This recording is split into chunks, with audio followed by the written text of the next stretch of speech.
Hi everybody, we continue review in pre-calculus. As always, there's a timestamp in the description. Right, number 39, we will find the composition of f and g. So f of g of 1, we can rewrite this as f of g of 1. We're going to find g of 1 first.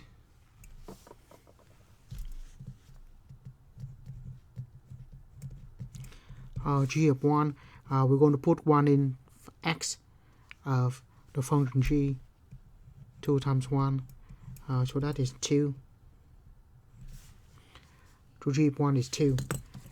And then we have the function of g of 1, where g of 1 is 2.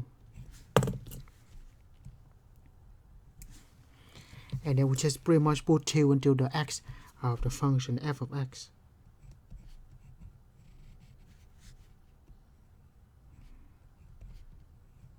And square root of 4 is 2. Right, so that's all we do on that problem.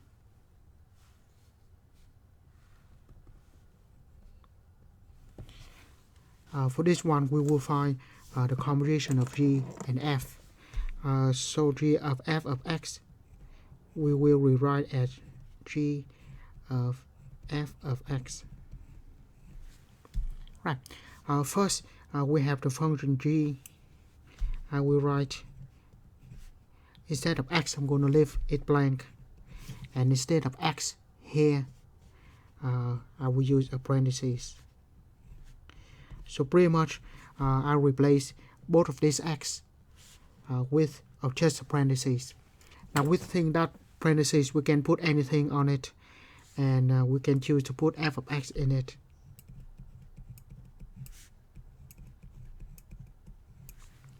So we can do that. And then f of x is this function.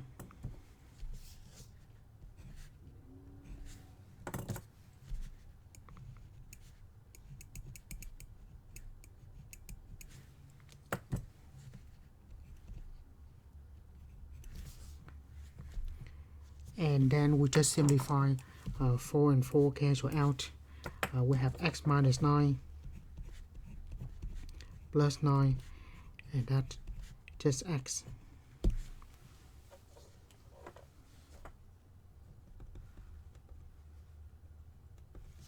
Right. Next, we will find the domain of f composed with g. So just write some details first. The domain of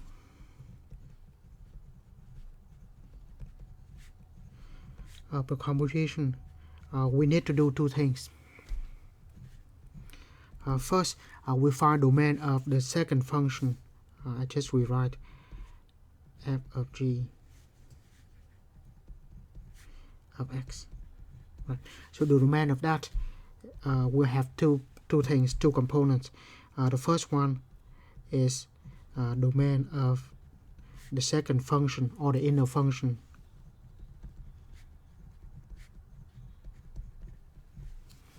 And then the domain of the result.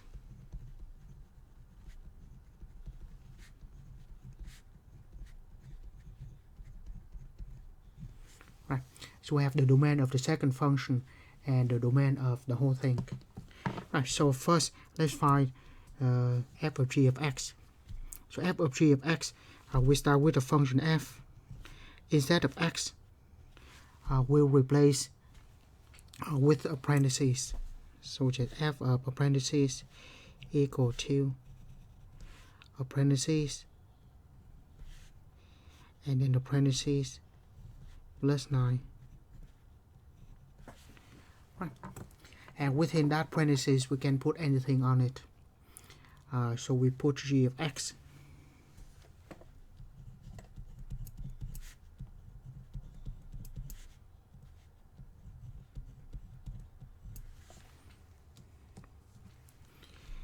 Right. And g of x is 18 over x plus 1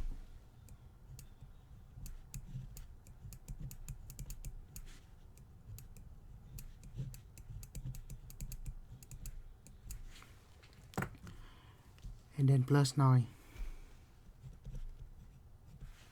Right. To simplify this, we can combine the denominator in one big fraction and then divide by fraction is multiply reciprocal.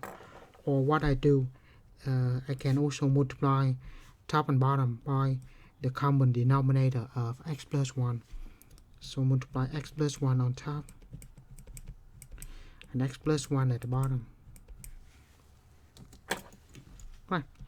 Multiply x plus 1 with x plus 1, the top, we just have 18.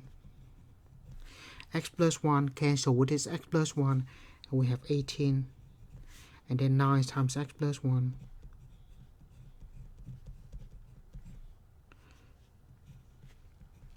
So we have 18 on the top. The bottom, we have 18 plus 9x plus 9. So we have 18 over 9x plus 27.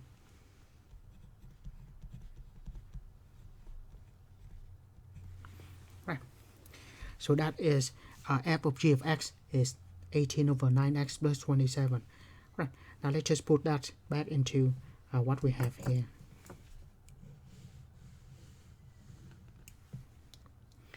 So the domain of g of x is the second function 18 over x plus 1.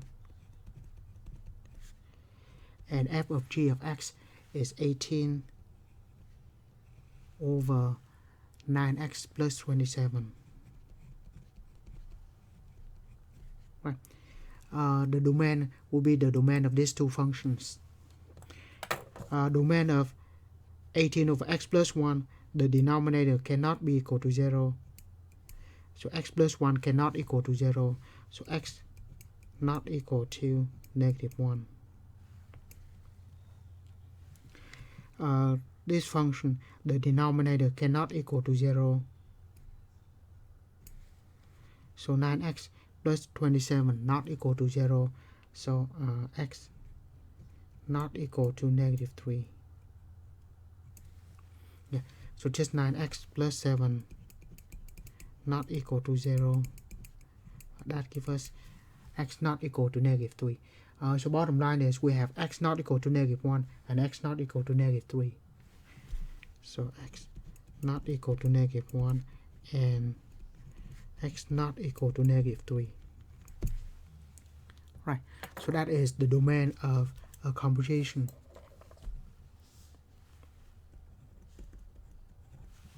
Next, we'll find the inverse of this function. The inverse, only one-to-one function has inverse, so that's why we can find the inverse for this two function. They are one-to-one. Right. To find a function, inverse of a function, we need to do a few important steps here. First step is we have to interchange x and y. And then the second step is we solve for y.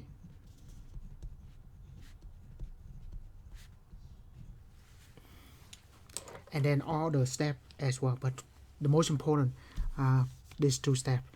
So first, there's no y here, so we can replace f of x by y.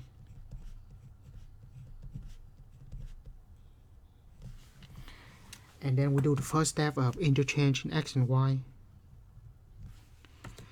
X, y becomes x, x becomes y.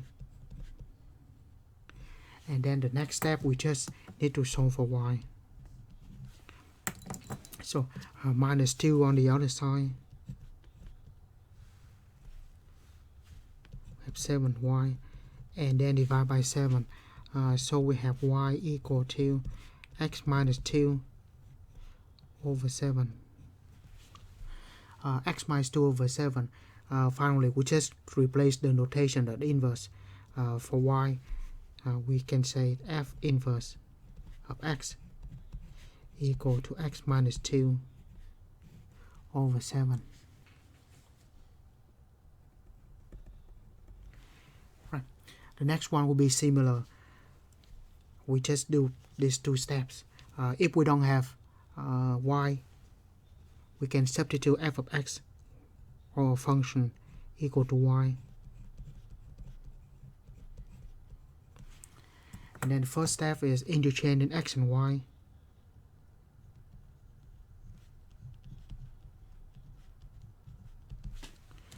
So y becomes x and x becomes y. Next we need to solve for y.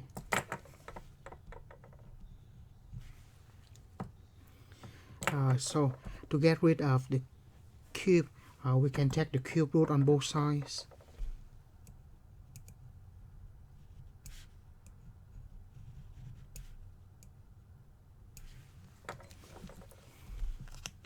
Notice the cube root on both sides, we don't need to put plus or minus.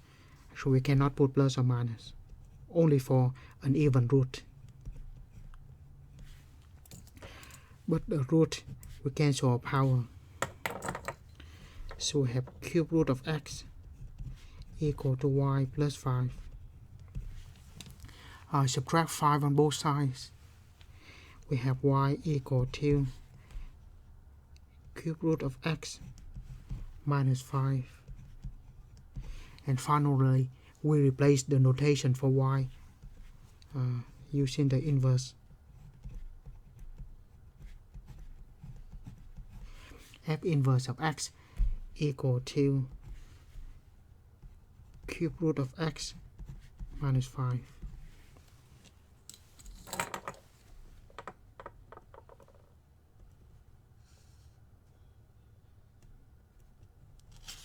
Right. So that's how we find the inverse of a one-to-one function. Right. Next, we will graph this exponential function, and after that determine the domain range, the horizontal asymptote. Right. First, the basic graph, the basic function of this is 2 to the x. So we'll write the basic function is 2 to the x. So we'll go through this one, go through this point, and the graph will be look like that. So that is 2 to the x. Wow. So there are two characteristics for exponential function. It will go through this point 0 and 1, and it has the horizontal asymptote of the x-axis, or y equal to 0. Right. After that, we have some transformation. First, there is the negative sign, and that is on the outside of the function. So that is a reflection, vertical reflection. So reflect vertically.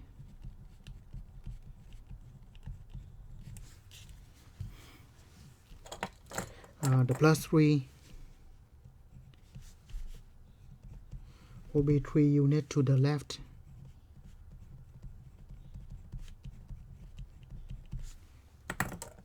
And the plus 4, that will just add into it. So 4 units up. Right. So first, of course, after that we determine the order of operation. So inside and then outside, inside. So we do this first. And then after that multiply, divide, and then add or subtract. Right. So first, reflect. I will reflect this.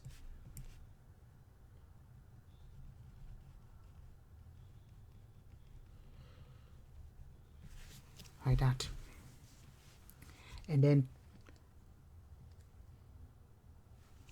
because I forgot, have to move 3 units to the left first. Sorry about that. So 1, 2, 3. So this is the first graph. Sorry about that. And then we'll reflect.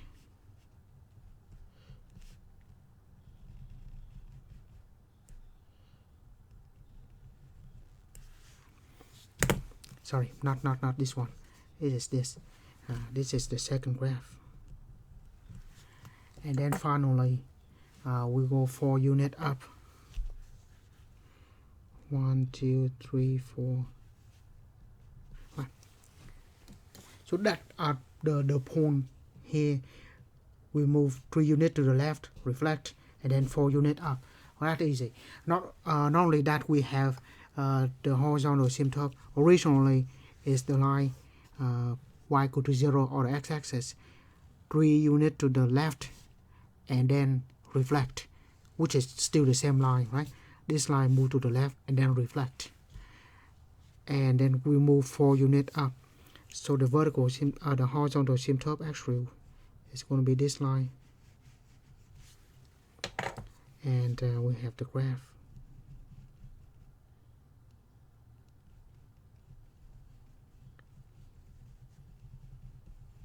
So the graph is in red,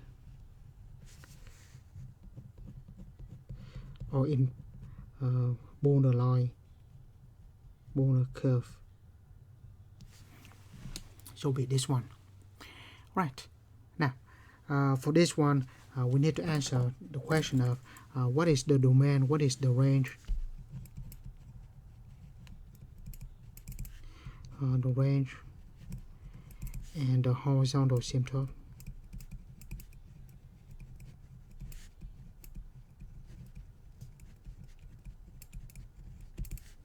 Right.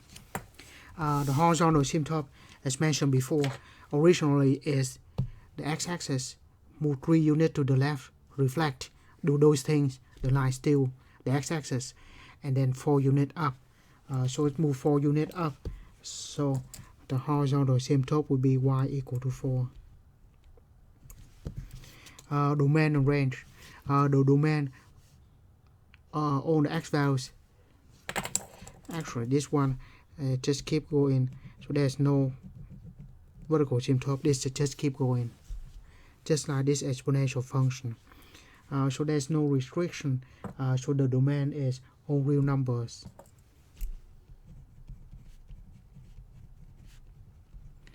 So if we use interval notation, be negative infinity to infinity.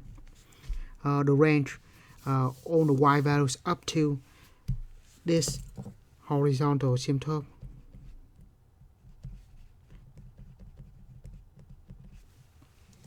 So will be up to 4.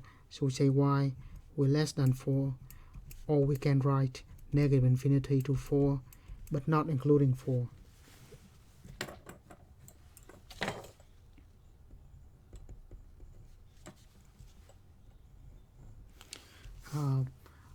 I'll do the next 4 all together.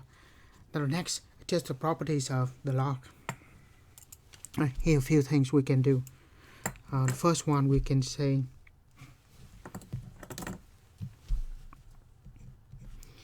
log base 4, 1 over 64. Now if we write 64 as base 4, we can say 4 cubed, which is 64. Now if we move 4 cubed to the top,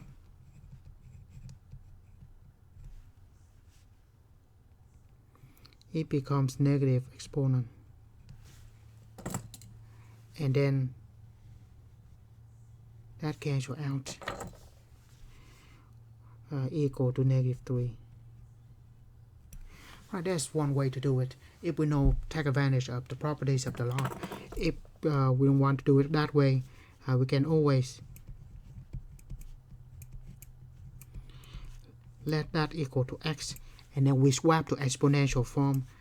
4 to the x equal to 1 over 64. Again, 1 over 64, we can say 1 over 4 cubed, which is 4 to negative 3.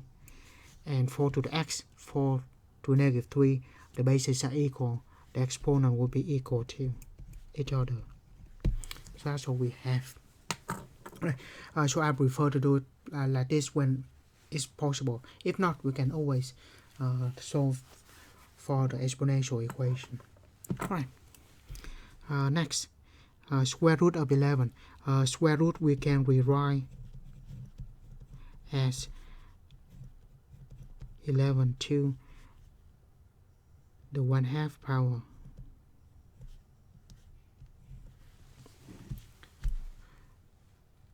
So square root equivalent to the 1/2 power, and then log base 11, and this 11 cancel out, so that is 1/2.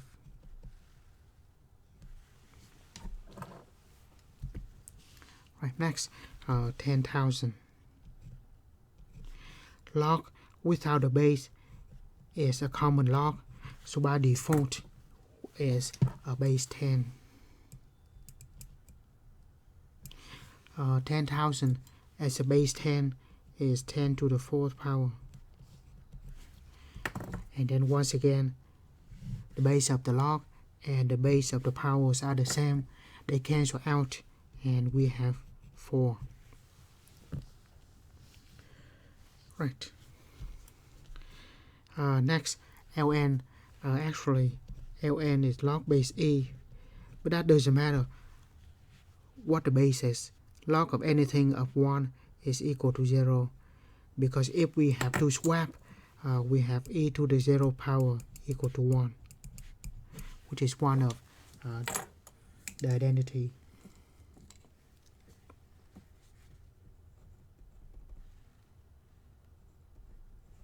Right. Next, we find the domain of this function. The domain of this function of the log, ln or any log, in general, we cannot have negative, or we cannot have 0 either. So log of any base, whatever we put in the log, it has to be greater than 0. So we have -1 minus x greater than 0. We're going to add x on both sides. -1. So x less than -1. Of course, it's going to be this one.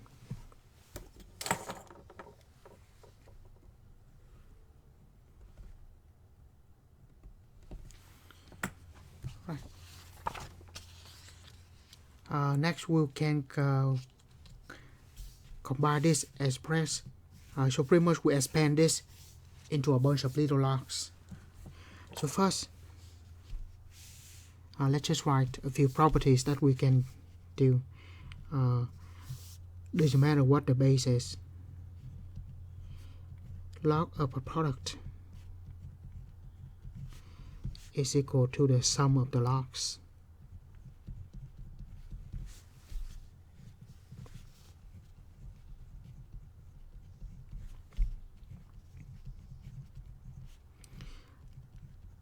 Log of a quotient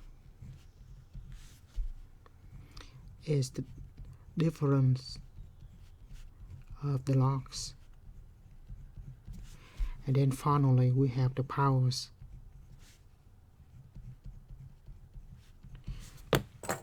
We can take the power on the outside as a coefficient.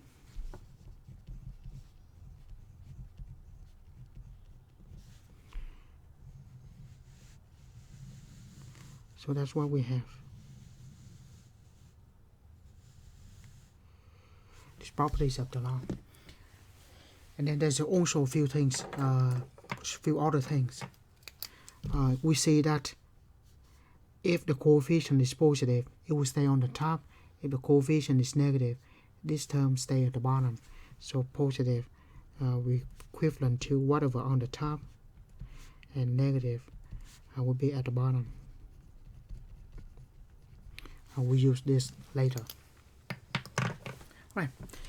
So first we have a quotient here which turn into a difference. Log base 4 of square root of x. Division turned into a difference. Log base 4 of 64. Now, again, the square root on the top, coefficient is positive. 64 at the bottom, square root, 64 at the bottom, we will have the negative coefficient. Right. Let's simplify a few things. Log base 4 square root of x, we can write x as the 1/2 power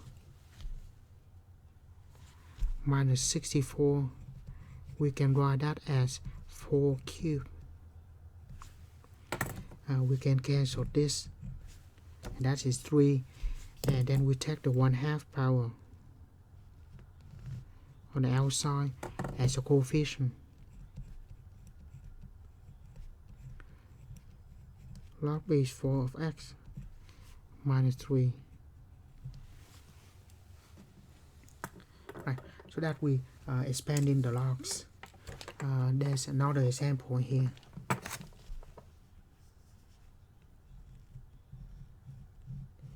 So we have a quotient.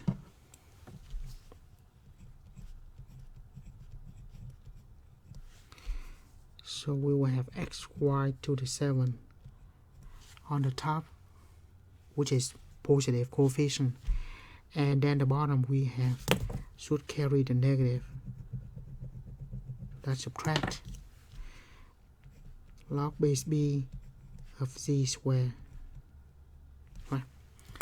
Furthermore, we have a product here which turn into a sum.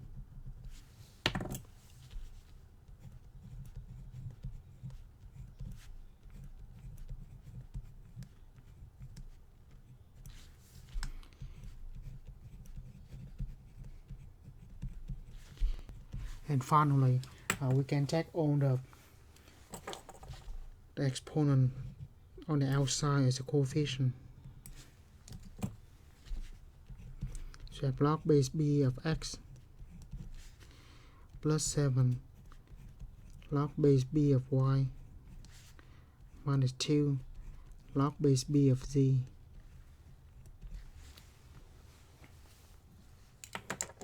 Right. All we have. So we can go as far as possible, so the log will not have any powers. The powers will go outside the coefficient. And the last thing, we just want to note that the x is on the top, the y to the 7 on the top, so those two terms will be positive. The z squared at the bottom will be negative. So that's what we have, and we keep that in mind. On the next one, we will have similar thing, except in the reverse direction. So if we go from this side to that side, that cone expanding. If we go in reverse direction, it is cone condensing. So from 2 logs turn into 1, from 2 logs turn into 1. So we have log base a of q minus log base a of r plus the 6 here. I can bring it inside as log base a of p to the 6th power. Right. The reason we need to bring the 6 inside because when we combine the logs, we have to have 1 of each log. So that's why there's 6 of them. We have to take care of the 6. Now we have 1 of this log, 1 of this log, and 1 of this log. That way we can combine them. This is a q, not a 9. Right. After that, all of them have a log a, so we write as a log base a. Then it will be one big fraction. The q, the coefficient is positive. We stay on top. So on the top we have q. And that negative, we have r at the bottom. And then p to the 6 on the top. And that's pretty much all we have.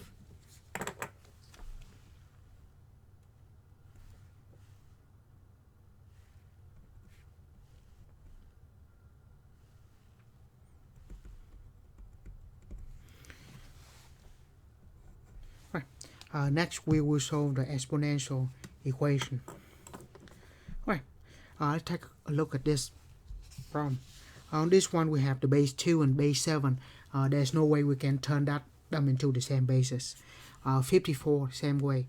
Base 4, base 5, it's not going to be able to have the problem of the similar bases. 55 and 56, those problems, we can turn them into the same basis. Right. That's the quick overview on those two. Try to turn into the same basis on these two. If we cannot turn them into the same basis, we just have to take ln on both sides. So here we take ln.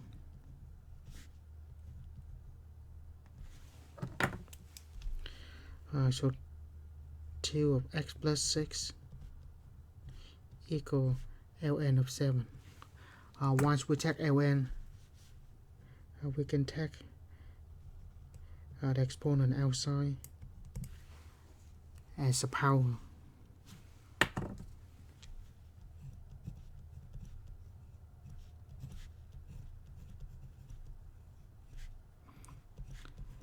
And that's what we have. Now we're going to solve for x. There's a two ways to do it. You can multiply it out and then try to keep the x by itself. Or here, I just divide by ln of 2 on both sides. Because in that case, we just have x plus 6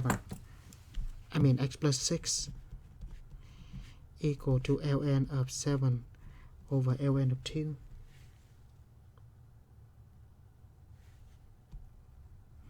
And after that, minus 6 on the other side. So we have x equal to ln of 7 over ln of 2 minus 6. Right, the answer wants us to write as a natural logs. Right, next. This one has the base 4, this one has the base 5. There's no way we can combine. We can turn them into the same bases.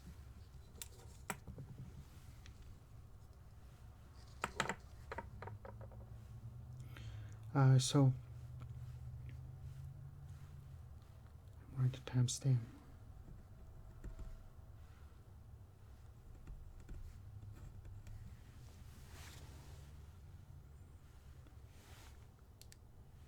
Right. So on this one, base 4 and base 5. So we check ln on both sides.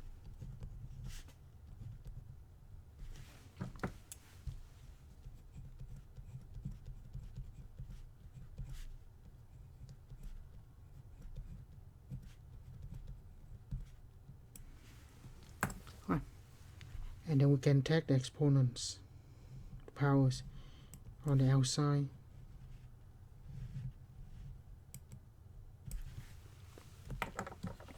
So we have x plus 4 ln of 4 equal to x plus 5 ln of 5.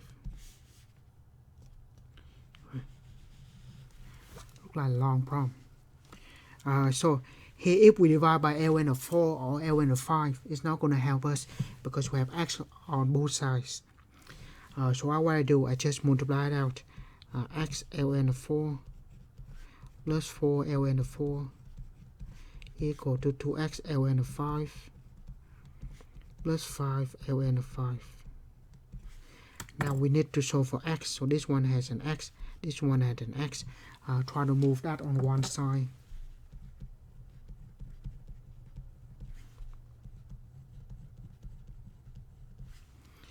This one have 4 ln of 4. Move that to the other side. Right. So we should have x ln of 4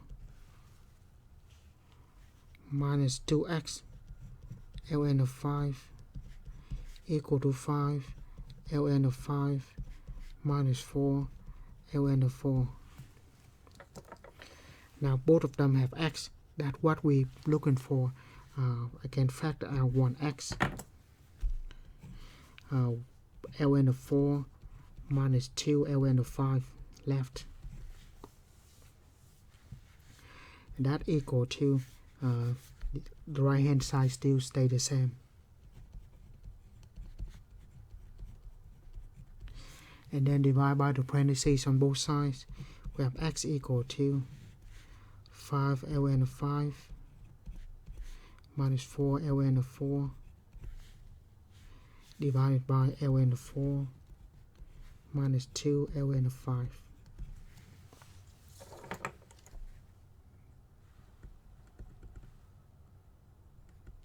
Right, so that's where we have the problem where we cannot change both sides to the same base. If we can change both sides to the same base, that's easy. I should say easier. Right, so here 2 and then 4. The 4 can write as 2 square. So we have 2 to the 3x plus 7. 1 over 4 we can write as 1 over 2 square. Move that to the top. We have 2, 3x plus 7 equal to 2 to the negative 2 power. Right. Now both of them have the base of 2. The bases are the same. The exponent must be the same for them to be equal, because exponential function is 1 to 1. And then minus 7 on both sides.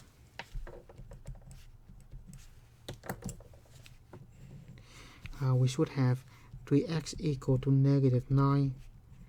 So x equal to negative 9 divided by 3, so negative 3. So that's what we have.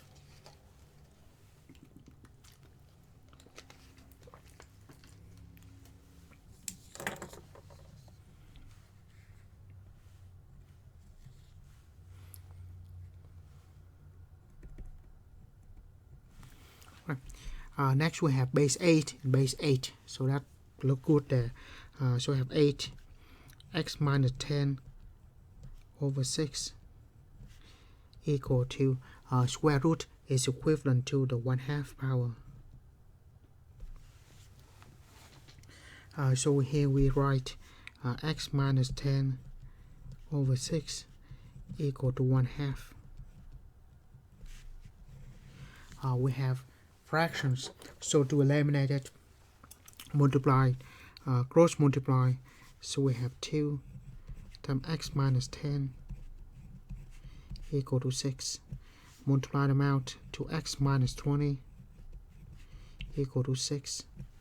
Minus 20 on the other side to x equal to 26. And x equal to 13. Right.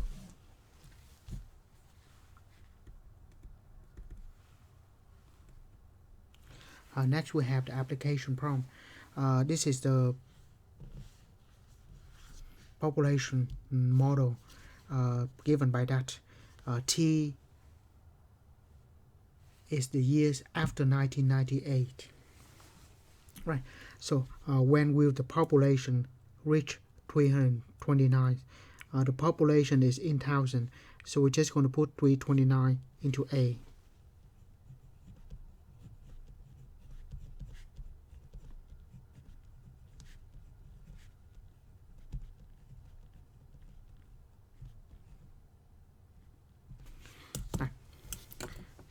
This one we need the calculator, so let me bring the calculator up. Right. So first thing, we solve for t, because the question answers when, so that is about the time, so which is t. So it's on the exponent, so we're trying to get that term by itself first. So divide by 173. So that's where the calculator. See if anything nice and even. Right, not. So just going to leave it like fraction in fraction form.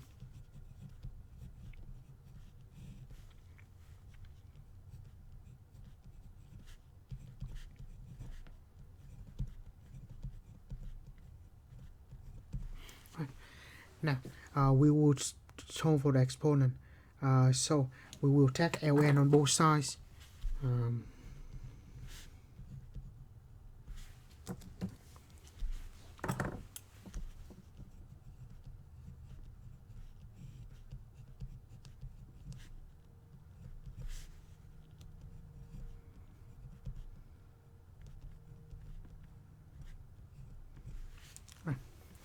Now notice the ln is the log base e, and that cancel with e. So we can just write ln of 329 over 173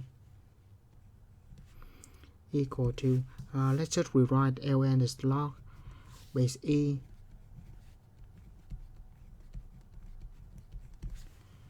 and log base e cancel out with the e. So we have ln of 329 over 173 equal to 0.046 t. So t is equal to that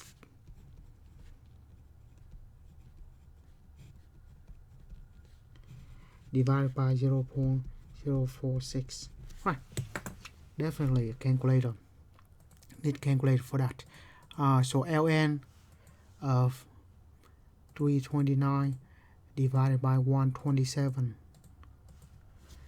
divided by 0.046. Right, have 20.69.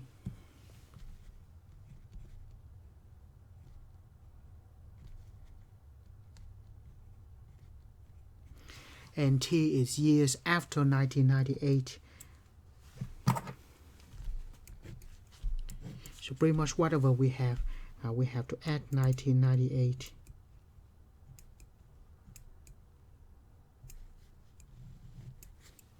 to it.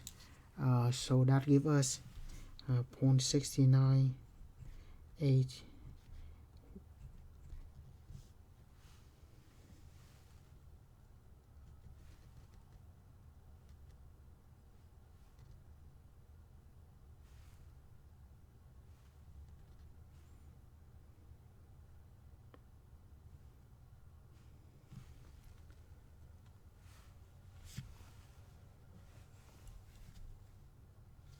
And that's about 2018.69. Right, let's do the math again because I look a little off.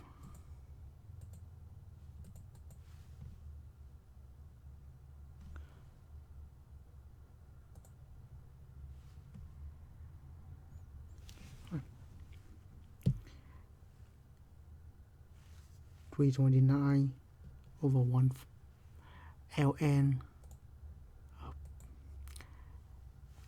ln of 329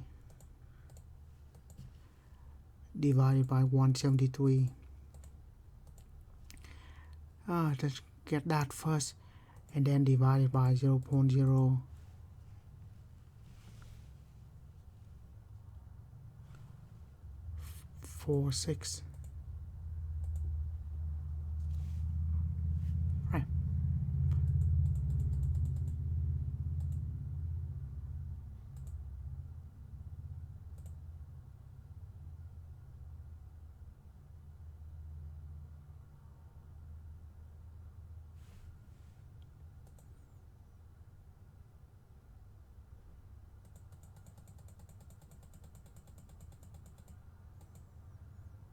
So actually that should be 13.97. Sorry, that's a little off. 13.97.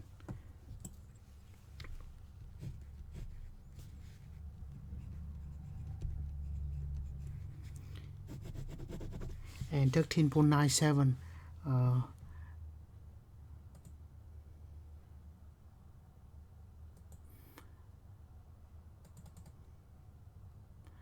and then we add 1998. We have 2011.97. We can round that up to 2012. Right. And be careful with the calculation here.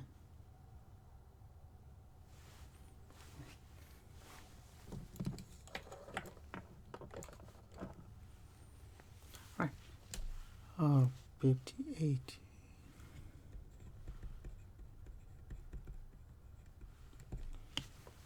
Right. Next we have the logarithmic equation. I do some comparison here. On this problem we have logs, log, and log.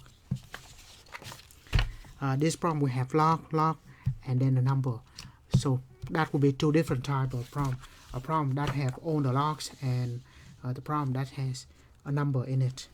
So regardless, if it is like this, we try to combine this into one big log.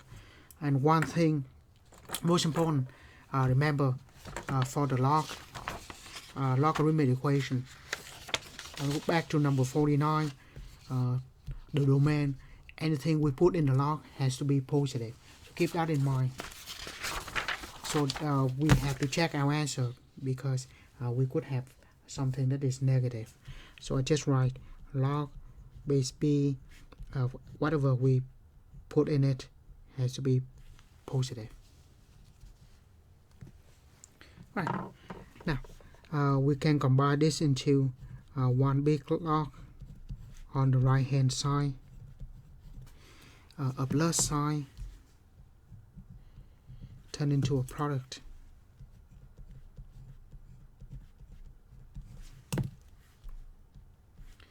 Now it doesn't matter what the log is on both sides, they can cancel out. So we have 3x equal to 4 times x minus 1. Multiply it out. 3x equal to 4x minus 4. And move the 3x to this side, move the 4 to the other side. We have x equal to 4.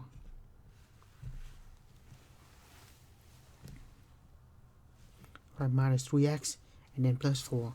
X equal to 4.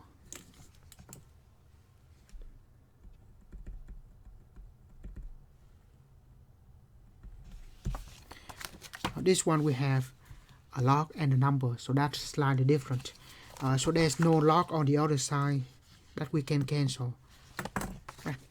But regardless, one thing I forgot, we have to check the answer. Any exponential, any logarithmic equation, we need to check. Right. So log 3 x is equal to 4.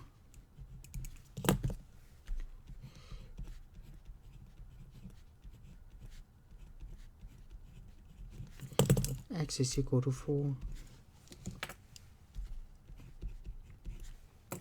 What we just need to check, it is positive, which is good. That one positive is good. Positive is good. Yes, so that is our answer. X equal to 4. Right, just make sure that the function is defined.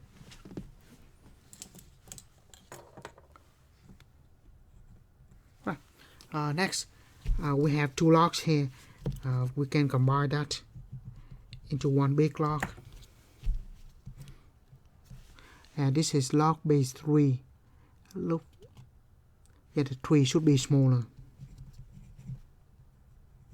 But that's x, and then x minus 24. Right. Now, again, there's no log to the other side to cancel. What we can do here is to swap that into exponential form. So the base is 3 equal to the 4 and this swap places. So we swap x times x minus 24 and 4, interchange the places. The 4 goes here, x, and x minus 24 goes to the other side. Multiply it out, x squared minus 24x equal to 3 to the 4th is 81. Right. We can move everything on one side. That's minus 81. So x squared minus 24x minus 81 equal to 0. Now the factor of 81 is 1, 3, 9, 27, and 81. So there's not much option that give us negative 24. So we can have negative 27 and then a plus 3.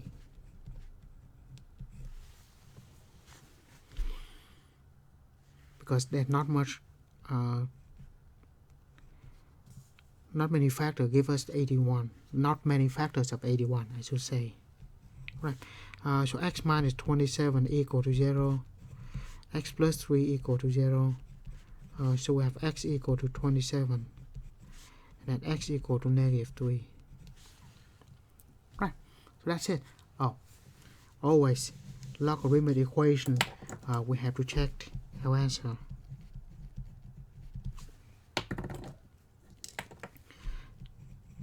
At x equal to 27, we put 27 in for x. Log b3, x is 27. Put 27 in it. Equal to log b. Oh, sorry, that's a plus. Log b3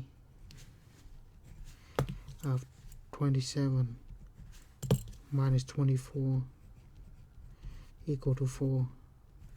Right. This log a positive number, which is good. Positive, which is also good. So this answer is good. Next we have negative 3. Log b3, and we're going to put negative 3 in for x. And we could go further, but since this one is a negative number, that doesn't work. So we only have one solution of x equal to 27. Right. So that exponential and logarithmic equations. Now we go to trigonometry.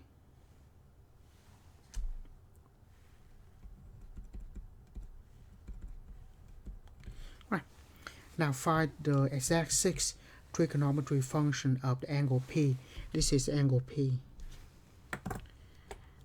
So with respect to angle P, 7 is going to be the opposite to the angle P.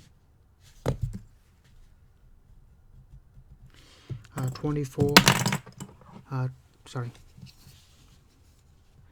with respect to angle P, 7 is opposite, 24 is adjacent, and 25 is hypotenuse. Now we just have 6 trigonometry function. Sine,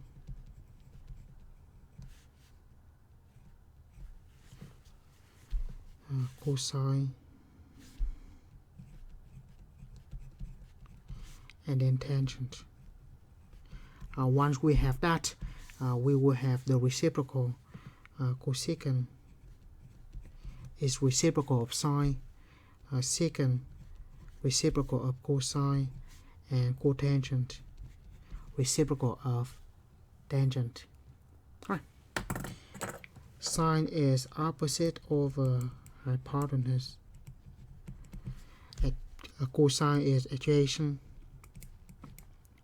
over hypotenuse, and tangent is opposite over adjacent. Right. So opposite over hypotenuse, 25. Sorry. Cosine adjacent over hypotenuse, and tangent opposite over adjacent.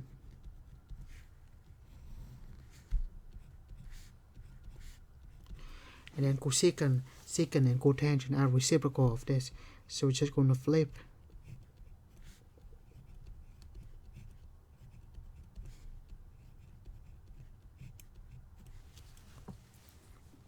Right, that's what we do on that.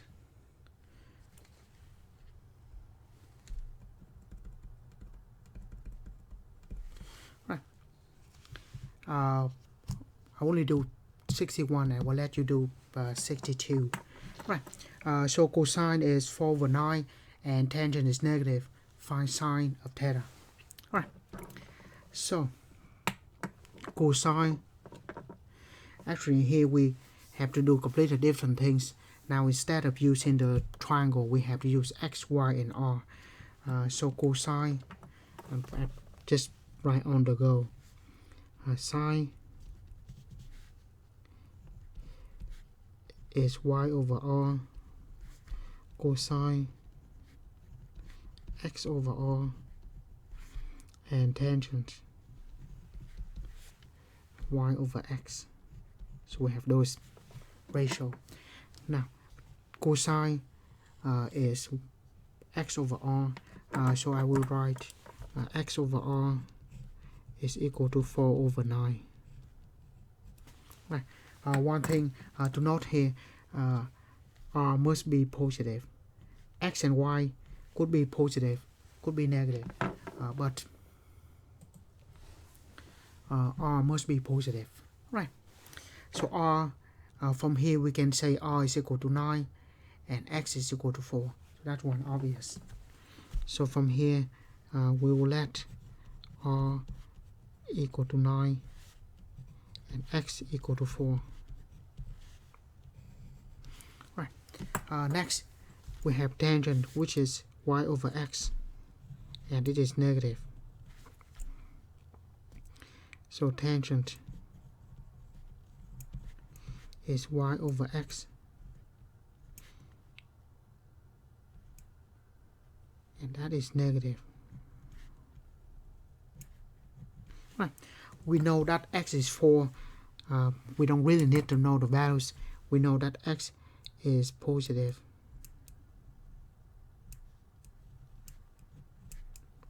So in order for the quotient to be less than 0, the top has to be negative. Because negative divided by positive is negative, which is less than 0. So obviously here y have to be negative.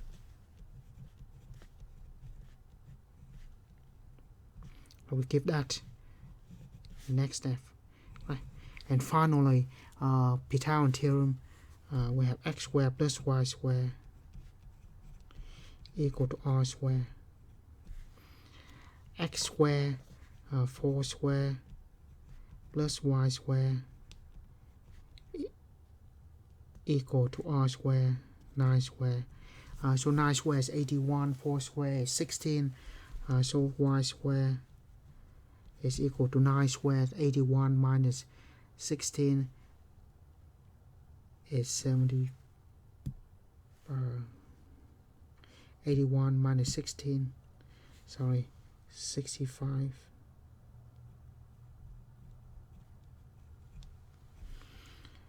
So y equal to plus or minus square root of 65. And on the previous step, we should choose the negative square root of 65. So that is y.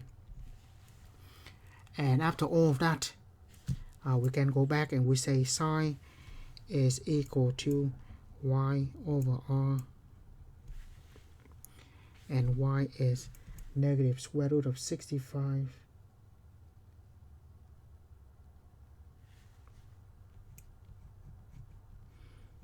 over r is 9. Right, that's what we have. Right, as mentioned before, I've let you do number 62 will be similar to this. We use this the ratio defined for x, y, and r, and the Pythagorean theorem, x squared plus y squared equal to r squared, and we just need to determine x and y could be positive, could be negative, but r must be positive.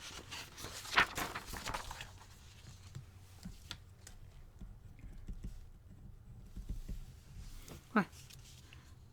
On a find the exact function. Now this one will go back to the x, y, and r definition. X equal to 4, y equal to -3, and then Pythagorean theorem, x squared plus y squared equal to r squared. Right. 4 squared plus -3 squared equal to r squared. So 4 squared, 3 squared, 16 and 9. So r squared is 25. So r is equal to 5. Remember, r is always positive. So we could write plus or minus 5. But again, r must be positive. So we only take 5. And finally, sine is equal to y over r. Y is -3 and r is 5. So we have -3 over 5. Right. The next three, we just find the exact values of the trig function.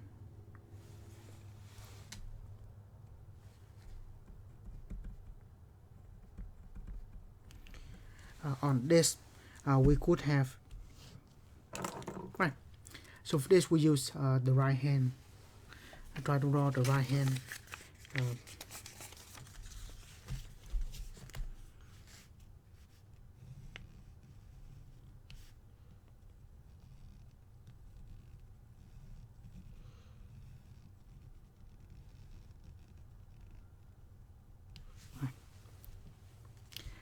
It's not good, but anyway.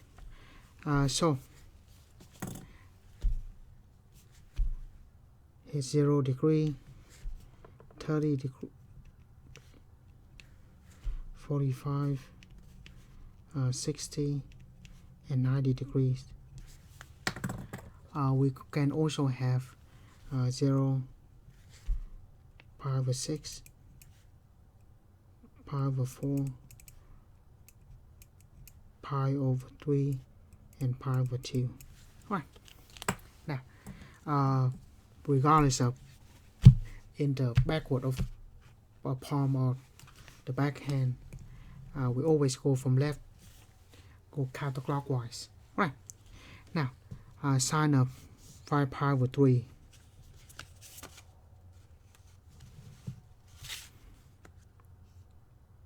Right. So first,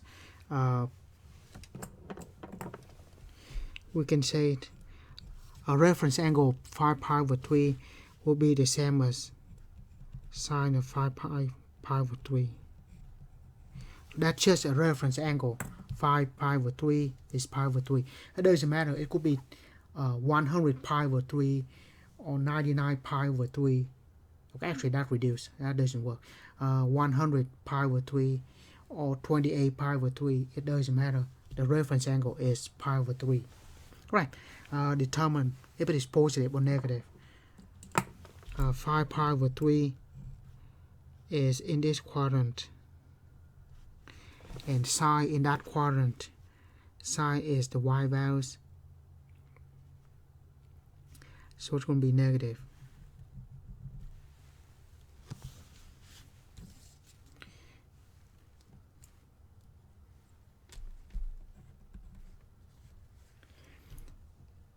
Right. And then sine pi over 3, we can use the hand trick, pi over 3. Remember, cosine on the left, sine on the right. There are 3 fingers. So we have square root of 3 divided by 2. Right. Negative. Right. Next, tangent of 7 pi over 6. It is reduced. So the reference angle of 7 pi over 6 is just pi over 6. Now just need to determine positive or negative.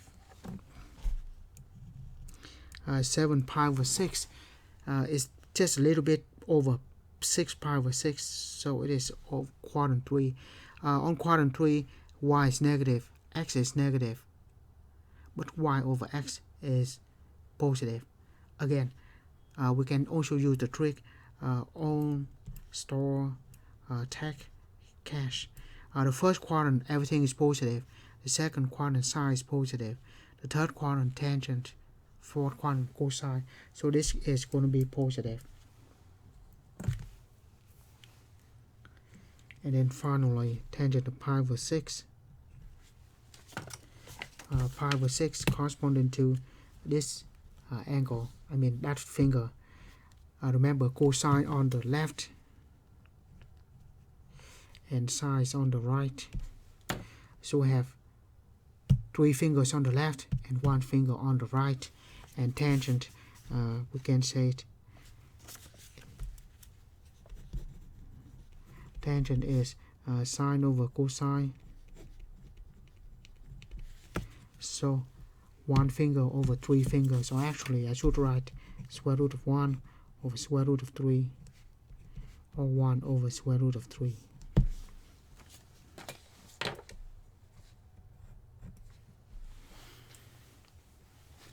Right. Next, secant of 45 degrees. Secant is 1 over cosine of 45 degrees. This is easy. We don't have to have any reference angle. Cosine 45 degrees. Cosine is on the left. There are 2 fingers. So square root of 2 over 2.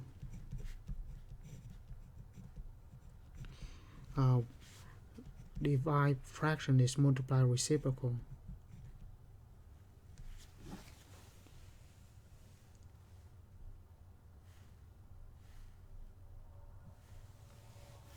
Right. If we want to, we can multiply square root of 2 top and bottom to rationalize the denominator. The denominator will turn into 2, and the top 2 square root of 2. The 2 cancel out, so that gives us square root of 2.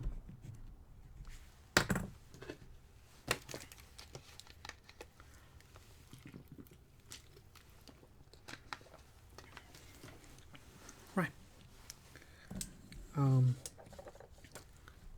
Let me write the timestamp.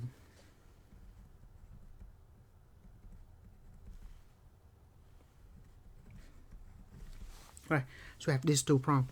Sine of 405 and then sine of negative pi over 4. I should have more than just sine. Regardless. Right, so just like the last problem, we're trying to find a reference angle. Now we're trying the same thing for 405. Right, let's see. 405. So it's not a multiple of 90 because that's not an even number. 405 divided by 60, it's not an even number. 405 divided by 45. So 45 is a factor of 405, or we say 405 is a multiple of 45. So that equal to, the reference angle is 45 degrees. Just need to determine if it is positive or negative. Right, 405, we have 360 degrees and then 45 degrees more. So actually, the reference angle is 45, and in the quadrant 1, where everything is positive. Right, and sine of 45 degrees, sine is on the right hand side, 2 fingers, square root of 2 over 2.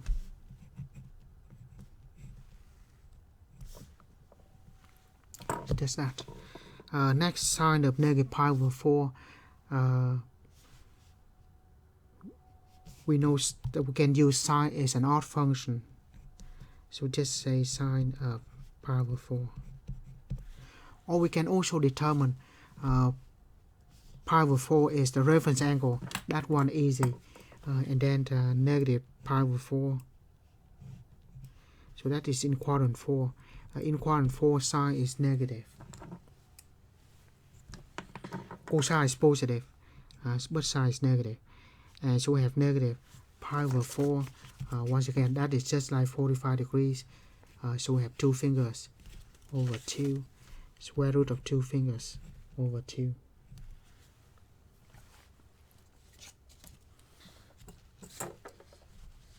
Right. Next, we just find the exact values. This is easy, but usually if we use the calculator to find the inverse, make sure it is in degree mode. So hit mode, go to degrees. Right, cosine inverse, negative square root of 2 divided by 2. So that is 135 degrees. So the inverse function, we should use degree, and of course after that we can always change to radian if we choose to radian. We don't want degrees, so put 180 degrees at the bottom. The degrees and the degree cancel out, and then stick a pi on the top, which is equivalent to 180 degrees. 135 divided by 180, that is 3/4, by the way. So if we use a calculator, and then we hit math, and we can convert to fraction. So 3/4 pi. Right. Same thing on the next one. Sine inverse of 0.5, and that is 30 degrees. Which similar to this, we can say that is pi over 6.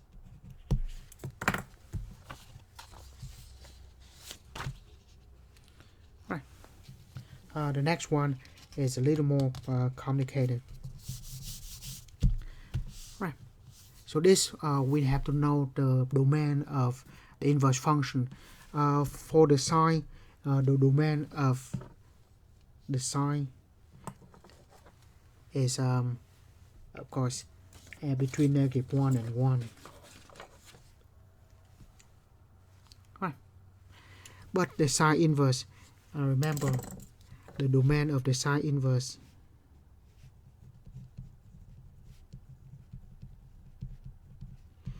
of whatever it is,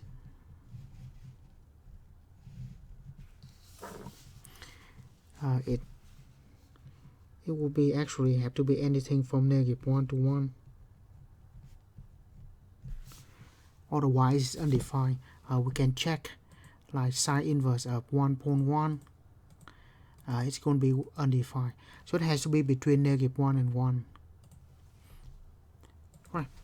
And whatever it is, the answer is going to be in quadrant 1 or quadrant 4, not quadrant 2 or 3. Right. Now, first of all, the 4 pi over 7. Let's do this 4 over 7. So it is a little more than half.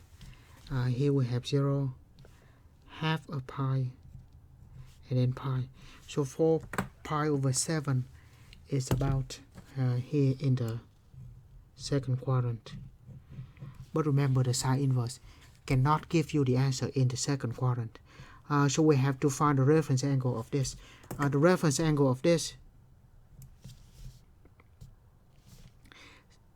the reference angle is the angle made from the terminal rate with either of the positive or the negative x-axis.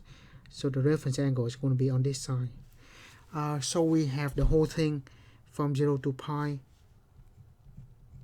that big angle. Take away the 4 pi over 7.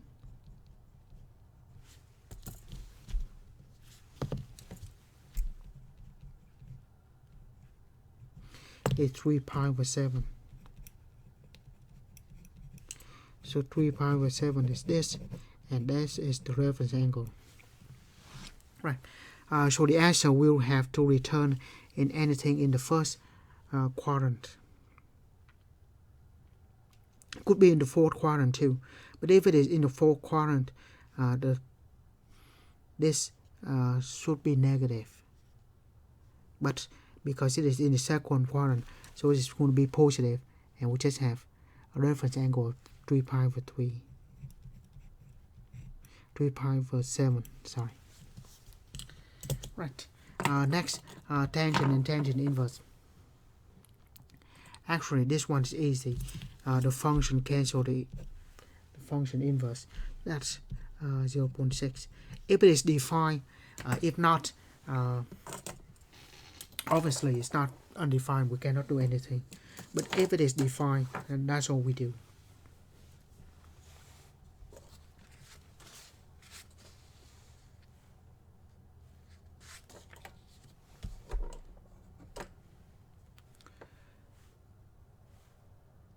Right. Now we're on 73.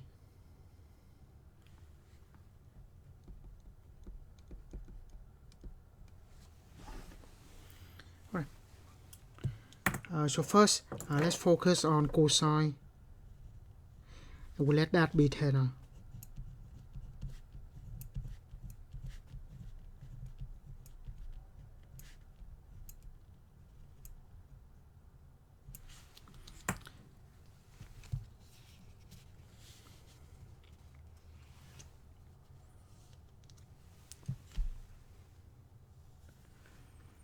And then we can take the cosine on both sides because the function we cancel the inverse. The function cancel the inverse, and that is equal 1/3. Right. Next, cosine is equal to adjacent over hypotenuse. We could use x, y, and r as well, but the right triangle will be enough. Right. Let this be theta. Right. Now in this, we have adjacent is equal to 1. And hypotenuse is 3. With that, we can find the opposite equal to hypotenuse square minus adjacent square, so that's square root of 8.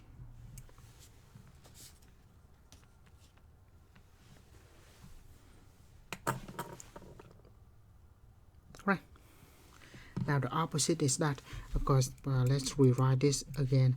We choose adjacent to be 1 and hypotenuse 3. Right, so that's the first part of the problem. The second part is just write the answer. Now tangent of that, we did say inside it's just theta, so we have tangent of theta. Tangent is opposite over adjacent. Opposite is square root of 8. Adjacent is 1. So the answer is just square root of 8.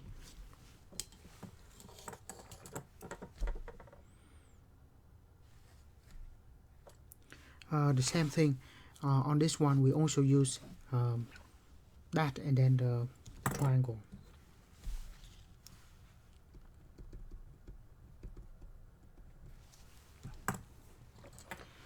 Right. So first we let inside be theta.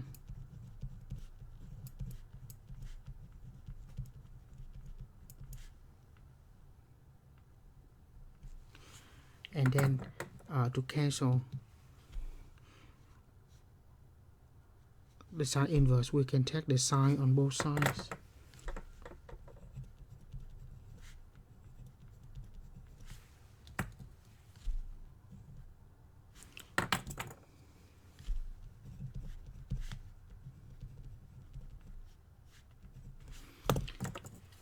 The function cancel the inverse.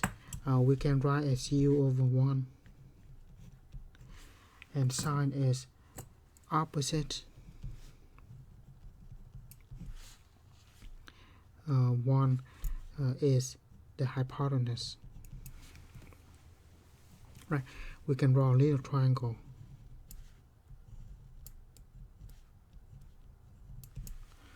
Opposite is u and hypotenuse is 1. With that, the adjacent is opposite the hypotenuse square minus the opposite square, will just be 1 minus u squared.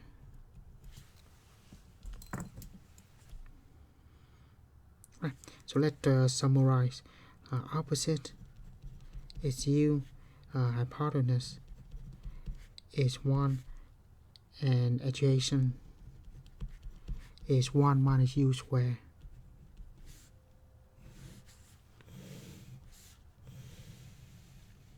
And we can say cosine of that is just cosine of theta, and cosine is adjacent over hypotenuse.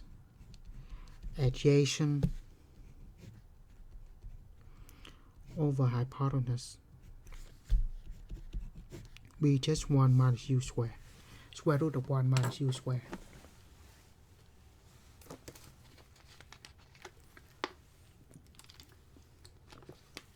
Next we have trigonometry equation, a bunch of them. So number 75.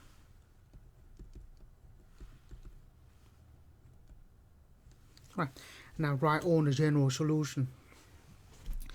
So for sine, we're going to write always have the inverse.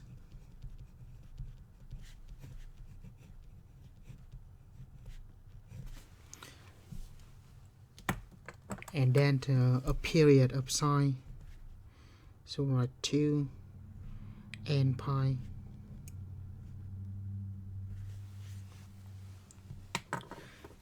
and then for sine, not only that, we can also have the supplements to it. So the supplements is the pi minus the sine inverse.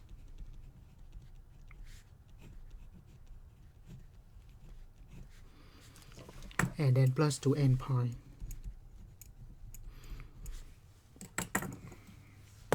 Right.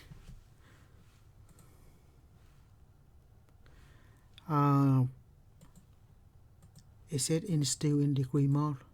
It is. So sine inverse square of 3 over 2.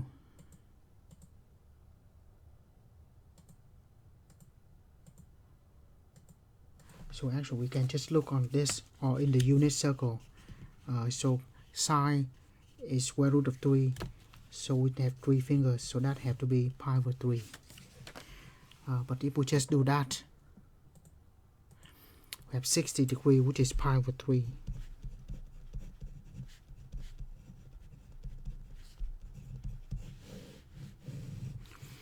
And then pi minus that.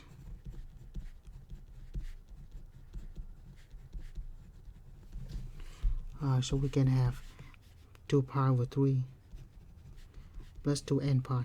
On this problem, there's no restriction on the angle theta. So we just write the solution in general. So that's all we do.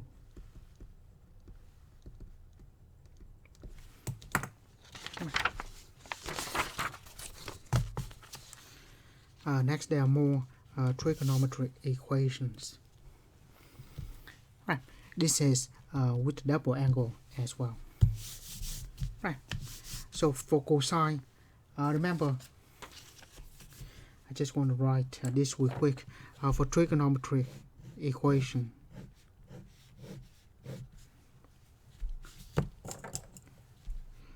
we have sine, cosine, and tangent. Sine, the solution is going to be supplementary. For cosine, there will be an opposite to the solution.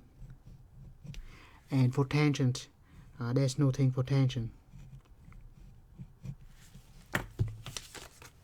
Right. So first we have 2x minus pi over 2 equal to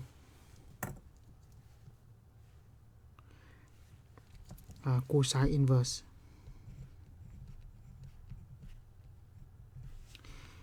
of square of 2 over 2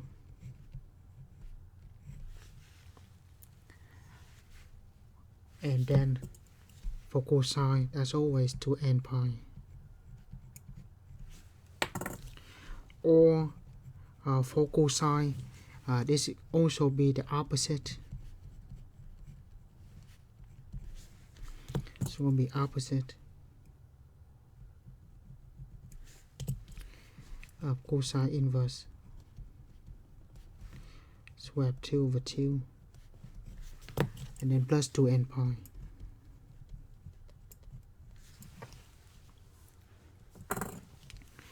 Right, so we have 2x minus pi over 2 and cosine inverse. So we have 2 over 2. So cosine of 2 fingers cosine on the left. So that would be pi over 4 or 45 degrees. So pi over 4 plus 2n pi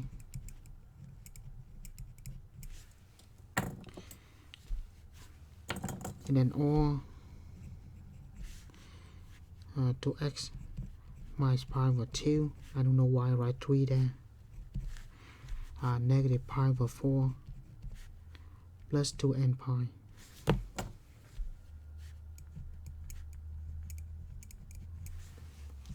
Right. Add pi over 2 on both sides. What is 1 over 2 plus 1 over 4? That is 7.75, which is 3 over 4. Or we can also work fraction. Alpha y equal to 1 over 2 plus alpha y equal 1 over 4 is 3/4. So we have 2x plus pi over 2 on both sides, 3 pi over 4 and then plus 2n pi.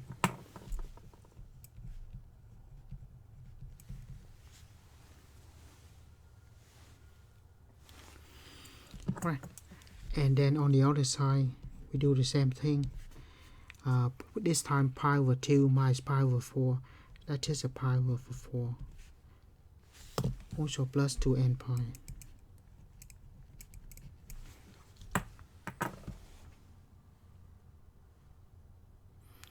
One half minus 1/4, so that is a quarter, 1/4.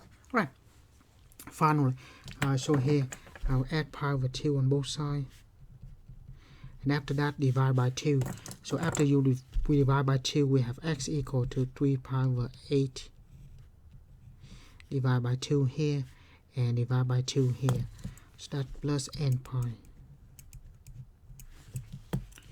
Just one line here. X equal to divide by 2 pi over 8 plus n pi.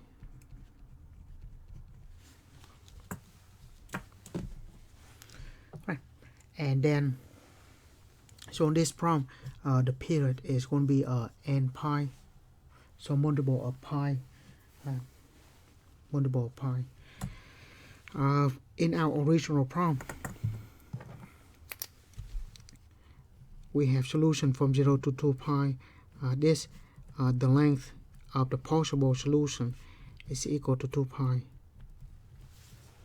A period for our problem is n pi, also meaning it's just a pi. We take the ratio of those, give us 2, and this 2 is 2 values for n.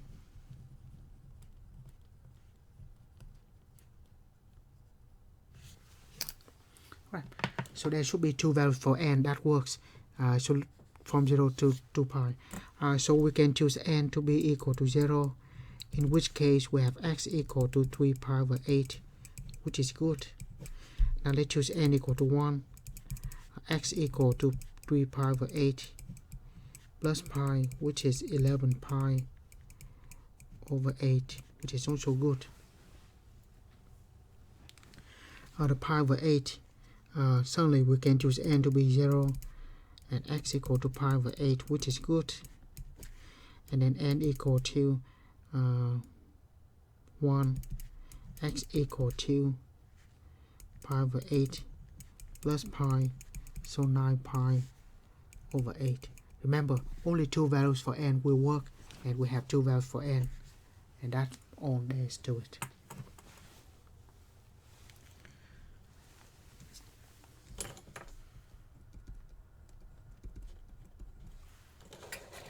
Right. Next we have tangent. So to get rid of the function, we take the inverse.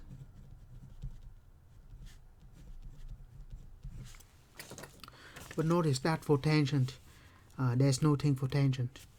Unlike the cosine has the opposite, cosine has the supplement. Tangent has nothing. But the period for tangent and cotangent, instead of 2 pi, it is just n pi. Right. Now let's see tangent inverse of -1. Tangent inverse of -1 is -45 degrees, or negative pi over 4, and then plus n pi. Of course, I don't know what do we do with the 2 here, so it's still there. Right. And then we're going to divide by 2 on both sides. So x equal to negative pi over 8 plus n pi over 2. N pi over 2. Alright, now remember the last problem, we did the same thing. We have the length from 0 to 2 pi, so the length is still 2 pi. The period for this problem, we have n times pi over 2, so the period is pi over 2, and we take the ratio of this, we're going to have 4, so we should have 4 values for n. Right, let n be 0, x equal to negative pi over 8, that doesn't work. We need the answer from 0 to 2 pi, that is not. So increase, how about n equal to 1, x equal to negative pi over 8 plus n equal to 1 pi over 2, and that is 3 pi over 8. So I just have negative 1 over 8 plus 1/2. Convert to fraction. Right, so 3 over 8 pi, which is good. Next, choose n equal to 2, x equal to negative pi over 8, n equal to 2, 2 and 2 cancel, we just have pi, and pi minus pi over 8,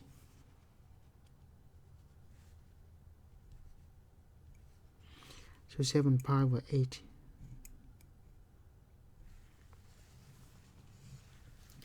N equal to 3, x equal to negative pi over 8 plus 3 pi over 2, right, negative 1 over 8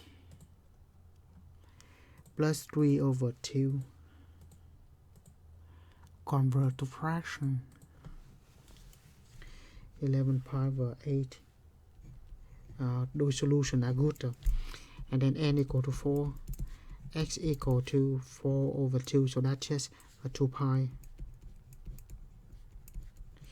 and that gives us 15 pi over 8, which is also good. Remember, we're supposed to have 4 values for n, and we do have 4 values for n, which is good.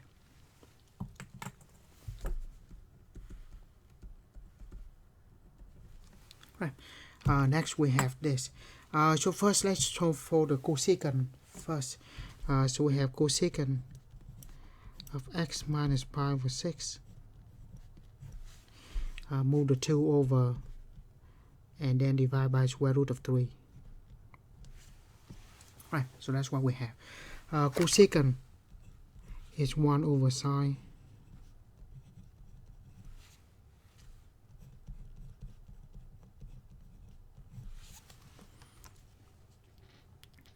So we're going to flip both sides. Sine of x minus pi over 6 equals square root of 3 over 2. Right. Now, as always, when we have a trig function equal to something, get rid of that will be just inverse.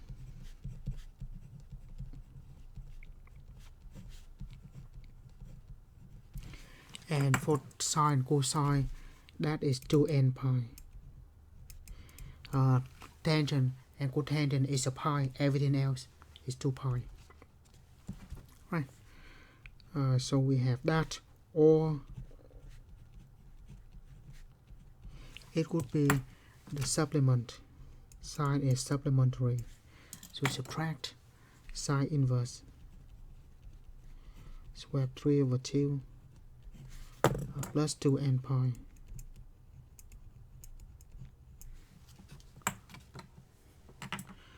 Right. So x minus pi over 6. Sine inverse of swap 3 over 2. Sine is on the right, and there are 3 fingers. So that should be pi over 3. Or we could use sine inverse of swap 3 over 2.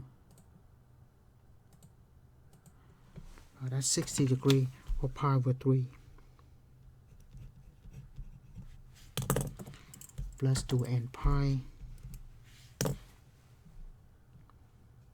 Actually, I think I just leave the calculator there. Plus 2n pi. Or x minus pi over 6 equal to a pi minus a pi over 3, then plus 2n pi. Right. Now plus pi over 6 on both sides.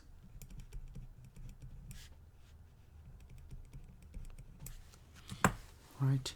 So we have 1 over 3 plus 1 over 6 should be 1/2, and it is 1/2. So x equal pi over 2. We have 1/2, we stick a pi to it, so pi over 2 plus 2n pi. Then we plus pi over 6 plus pi over 6. So here we have 1 minus 1 over 3 plus 1 over 6.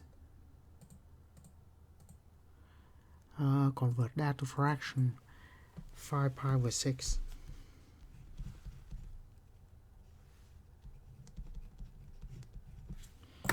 And then plus 2n pi. Right. Now on this problem, just like what we have earlier, the solution is still from 0 to 2 pi. The length is equal to 2 pi.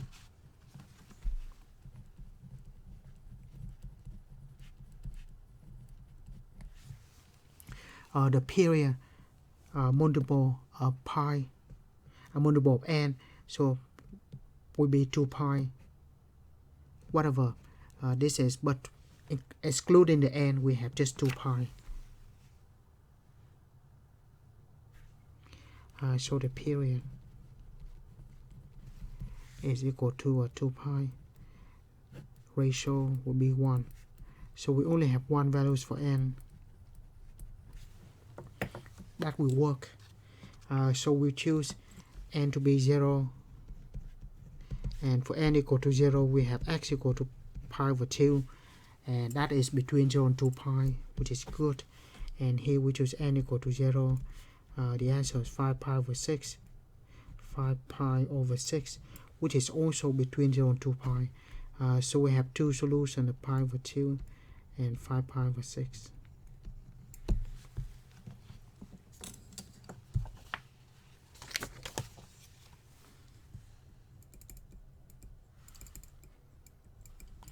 Right. On this one, we also want solution from 0 to 2 pi, but it's not going to be anything nice and even, so we use the calculator. Right. So first, we solve for cosecant. Cosecant is, that's just like the last one, 1 over sine. Cosecant is equal 5/2. flip cosecant is 1 over sine. So we flip it. We have sine is equal to 2/5. Not anything nice and even, but theta we can say is equal to sine inverse of 2/5 plus 2n pi, or it should be the supplement to it.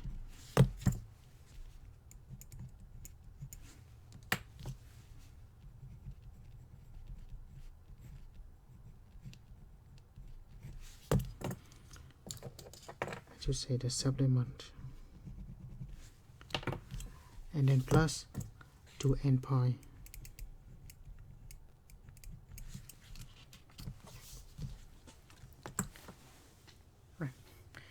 Here we have the answer, 2 decimal places. So look like the answer is going to be anything from 0 to 2 pi.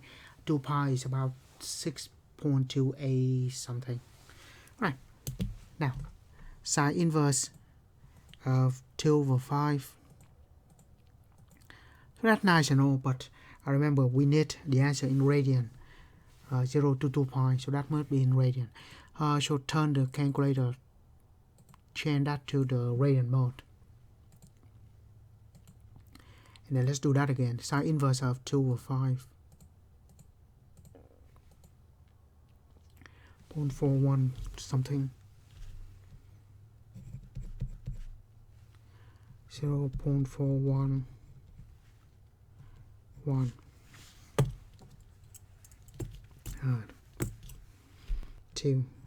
412 plus 2n pi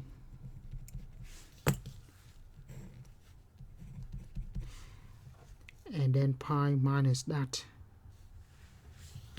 So what is a pi minus that number? Copy and paste. 2.73.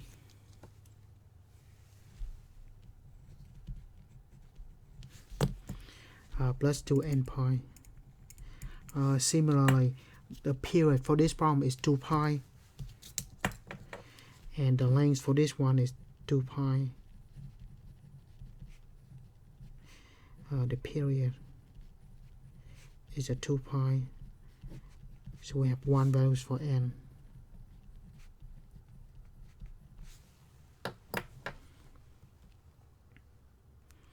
So obviously here we just choose n equal to 0 and we have those answer.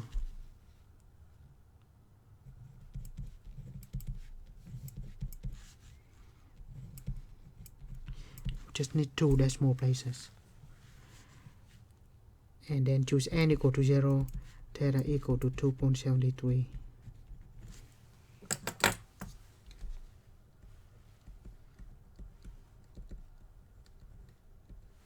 Right. Next we have a equation in the quadratic form. Right. So this is fine. We just use a substitution. We will let u equal to cosine of theta.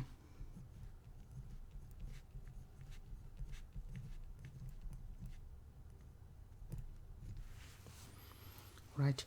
So with that, this equation turn into 2u squared minus 3u plus 1 equal to 0. Right.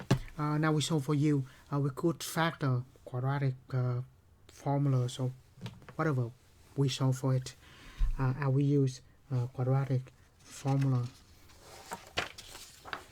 because potentially here we might have an irrational answer. So quadratic formula,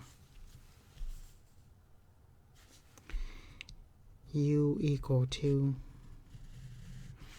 negative b plus or minus b squared minus 4ac over 2a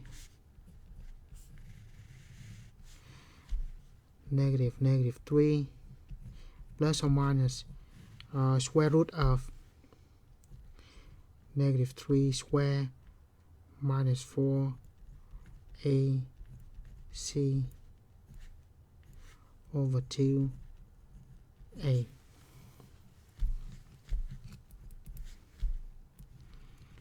be 3 plus or minus 3 square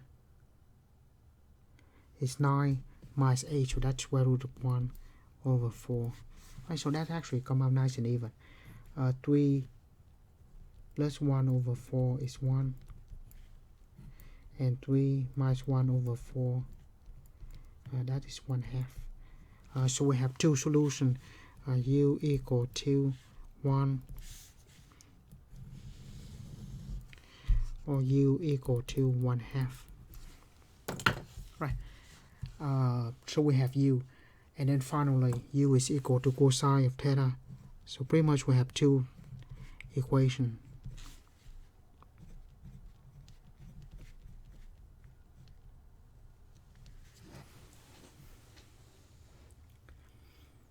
Alright, now we'll do this one first.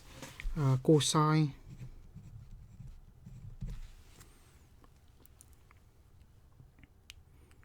is equal to 1. So to get back to the angle, theta equal to cosine inverse of 1 plus 2n pi, or theta equal to cosine. We also have the opposite to it, cosine inverse of 2n pi. Right, cosine inverse of 1. Cosine inverse of 1 is 0. Actually, it is in 0 radian, but it doesn't matter. 0 radian or 0 degrees, still 0. So that's good. 0. So we have theta equal to 0 plus 2n pi, or negative 0 plus 2n pi. 2n pi. Those two are the same because 0 or negative 0 still 0. So it's just 2n pi. Right. Get back to choosing the values for n later. Now we go to the other side. Theta equal to cosine inverse of 1/2 plus 2n pi,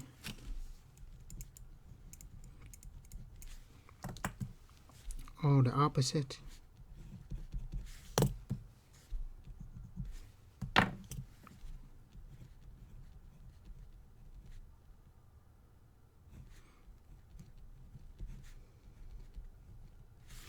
plus 2n pi.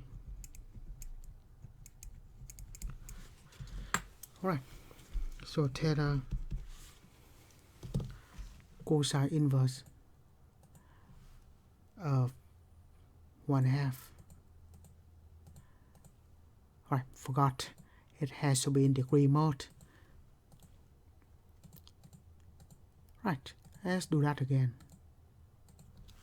60 degrees, which is pi over 3 plus 2n pi,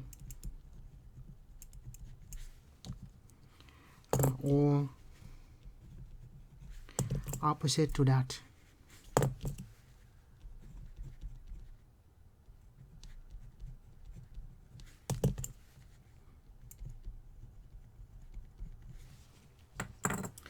Right, so we just have theta equal to pi over 3 plus 2n pi, or theta equal to negative pi over 3 plus 2n pi. So we have one of those three scenarios. And finally, the period is 2 pi for these problems. The length is also 2 pi, the length divided by the period. So we have one values for n. So here easy, we choose n equal to 0 and theta equal to 0 degrees or radian. So that is the first answer. Now we choose n equal to 0, theta equal to pi over 3. And now if we choose n equal to 0, that will not work. It's negative. So it's negative, so we choose 1. So the answer will be bigger than that. So potentially will be between 0 and 2 pi, which is good. So negative pi over 3 plus n equal to 1, 2 pi. So the answer is 5 pi over 3. Right, so we have 3 answers there. Right. Next, we have equation that have both sine and cosine.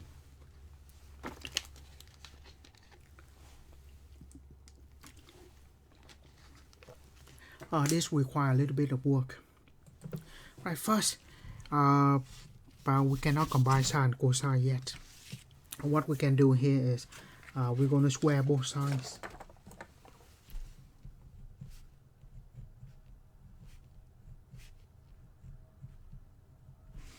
But every time we do that, we must check the answer.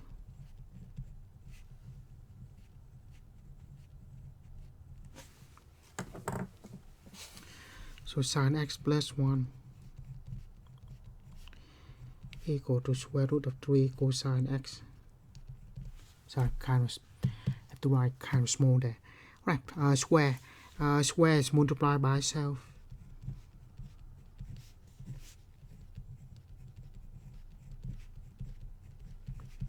Square of square root of 3, and then the cosine of x square. Right, now so this is kind of long, so try to save space. Multiply them out to have sine square sine x and sine x, so that plus 2 sine x, and then plus 1 square of 3 square is 3, and cosine, so be cosine square. Right, now we have sine square, 2 sine, and then cosine square. It would be nice if everything in terms of one function, but actually we can do that. So what we can do here is cosine square here, Pythagorean theorem, Pythagorean identity, sine square plus cosine square is equal to 1. So cosine square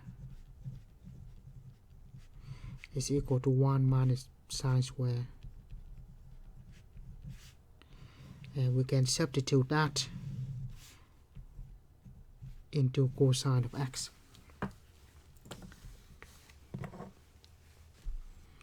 Right, I'll continue on this side. Sine square plus 2 sine x plus 1 equal to 3 1 minus sine square x. That for cosine square. Right, multiply it out, sine square plus 2 sine x plus 1 equal to 3 minus 3 sine square. Right, if we add the 3 sine square on this side, there's 4 sine square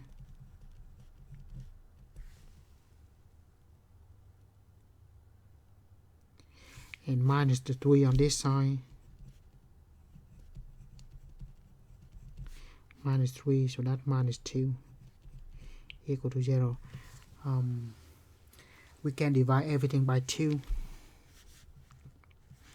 so 2 sine square plus sine x minus 1. Yeah, divide everything by 2. Right, now we can use a substitution. We let u equal to sine x. Right, so that's the first step of our problem. We can turn this into a quadratic equation of 2u squared plus u minus 1 equal to 0. Right, quadratic formula, u equal to negative b plus or minus b squared minus 4ac over 2a minus 1 plus or minus 1 square minus 4ac over 2a. Right, so negative 1 plus or minus, so 4 times 2 times negative 1, so that is actually a negative 8 to 8, 1 is 9, so that's just 9.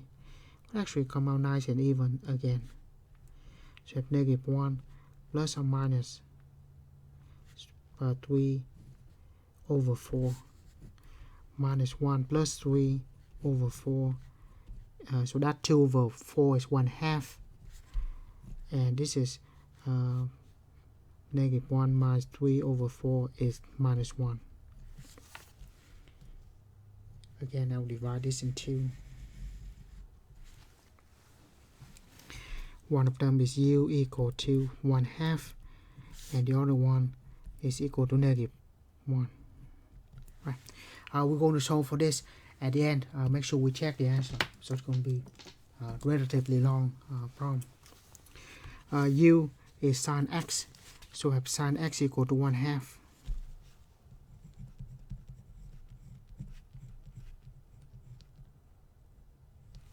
Right. Now, let's keep a few things. We're going to solve for it, and let's just draw kind of a unit circle here. Sine of anything that is equal to 1/2, sine is the y values. So look like there are 2 values here. Or if we do it, will be sine, x equal to sine inverse of 1/2 plus 2n pi, or x equal to sine is supplement sine of 1/2, sine inverse of 1/2 plus 2n pi. Of course, we do that, and let's do quickly.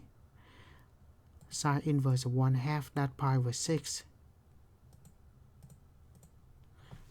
So we have pi over 6, and the supplement to that 5 pi over 6.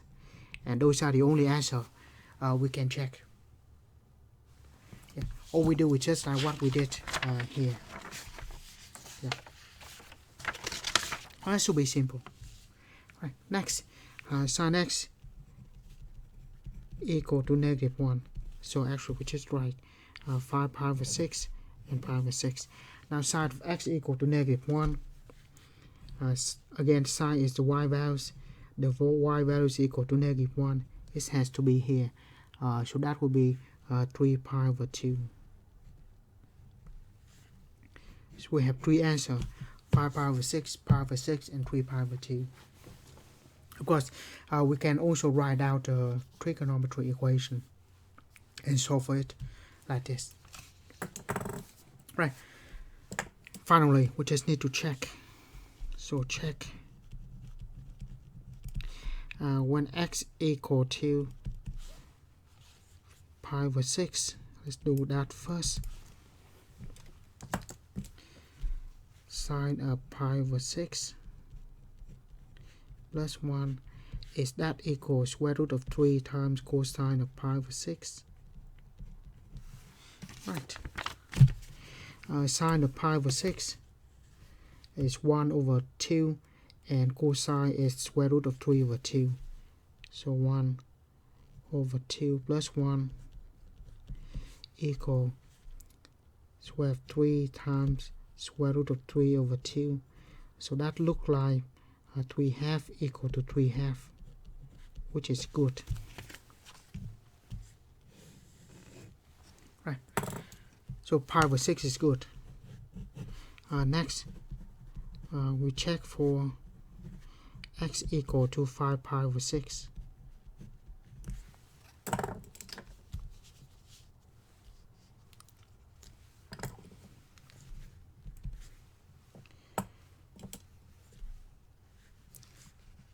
Sine of 5 pi over 6 plus 1. I should write, is that equal to? Is that equal to square root of 3 times cosine of 5 pi over 6? Right. Sine of 5 pi over 6, that is in quadrant 2, so that is 1/2. We have sine x is 1, so that's 1/2 plus 2. So then the right side is positive. Cosine of 5 pi over 6, that's going to be negative. Square 3 over 2. It doesn't matter. One side is positive, one side is negative. That solution doesn't work. Next, when x equal to 3 pi over 2, so sine of 3 pi over 2 plus 1, is that equal to square root of 3 cosine of 3 pi over 2? We know cosine of sine of 3 pi over 2, the y values, so that equal to negative 1 plus 1, and cosine of 3 pi over 2, that is 0. So this is good, and so 3 pi over 2 is good. So we have two solutions of pi over 6 and 3 pi over 2. Right. So on the big scheme of things, on this problem where we have both sine and cosine, we're trying to square both sides. Every time we do that, we'll check the answer. When square both sides, use Pythagorean identity. We write this as equation of only one trig function, and substitution we have quadratic equation. Solve for it, and then find x, and finally make sure you check the answer, and that's what we have. On the last problem, use calculator to solve the equation. Right. This type of equation, we have 2x equal to 3 cosine x. The problem here is we have a function of x, and that's a trig function of x. There should not be any nice solution to this problem. The only way we can get the solution is approximate the solution. So I just move the 3 cosine x on one side. So pretty much we do this, or we don't even need to do that. Right. All we do is we let one side to be y1,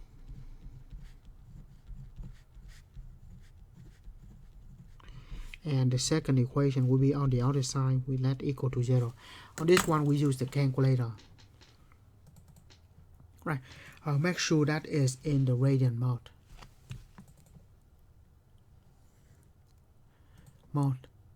Radian. Right. If we want to, the solution is between 0 and 2 pi, so we can set the windows that go from 0 to 2 pi only. Right. Now, y equal to, we can enter 2x minus 3 cosine of x. And then the second equation is equal to 0. I will make the calculator bigger. There. Right. Now, of course, when we hit graph, look like there is a solution there. And from 0 to 2 pi, that is the only solution. Right, how do we find that? To find that, we hit second trace. The intersection is number 5. So second, calculate number 5. The question calculate answers for the first curve. This is the first curve. the equation is good. The second curve also good. Now when we guess, we just move the pointer very close to it. When it's close enough, hit enter, it will jump right into the solution. So we have x equal to, the intersection is 0.9148, but the calculator just say just one decimal places, so 0.9.